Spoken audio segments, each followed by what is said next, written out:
Hello. Hello. हा हा पी.आय. साहेब भाईसाहेब जाधव बोलतोय. नमस्कार. मुक्त आंतरराष्ट्रीय अध्यक्ष बोलतोय. बोला. आपल्याकडे अंबाडी ग्रामपंचायतच्या ग्रामसेवकांचं प्रकरण आलं असेल. बरोबर बरोबर आलेलं आहे. ऑन ड्युटी कर्मचाऱ्याला मारहाण झालेल्या ग्रामसेवकांना येस येस गुन्हा दाखल करा आणि बौद्ध समाजाचे आहेत ते. येस येस दाखल करतोय. हो हो हो. ओके हो चालेल. जय भीम, जय संविधान. डॉक्टर बाबासाहेब आंबेडकर जिंदाबाद. बंधूंनो, ग्रामपंचायत अंबाडी, तालुका भिवंडी, जिल्हा ठाणे येथे बौद्ध समाजाच्या ग्रामसेवकाला मारहाण झाली. प्रकरण मला समजताच मी तात्काळ जिल्हा पोलीस अधीक्षक एसपींशी बोललो.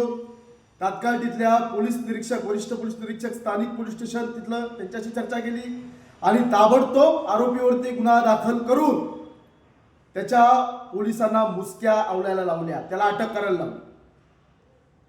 या हरामखोरांची मानसिकता का होते? बौद्ध समाजाच्या, दलित समाजाच्या, आदिवासी समाजाच्या लोकांना त्रास देण्याची. कालच आपण सगळ्यांनी मनुस्मृती दहन दिन साजरा केला, परंतु आजही या हरामखोरांच्या मनातला मनुज अजूनही मेलेला नाही. ज्याप्रमाणे मनुस्मृतीची होळी केली त्याप्रमाणे जोपर्यंत यांच्या गुसक्या आपण आवडत नाही, ज्यांना यांची जागा दाखवून देत नाही, तोपर्यंत आपला माणूस या महाराष्ट्रासह देशात सुरक्षित नाही.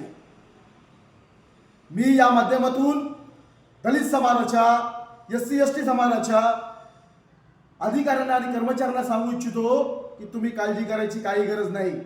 तुमच्या सोबत डॉक्टर बाबासाहेब आंबेडकरांच्या विचाराची चळवळ ही प्रामाणिकपणे उभी आहे. तुम्हाला जर कोण त्रास देत असेल, मी तुमच्या सोबत भाईसाहेब जाधव ताकदीने उभा आहे. काळजी करायची गरज नाही. जय भीम, जय भारत. डॉक्टर बाबासाहेब आंबेडकर जिंदाबाद.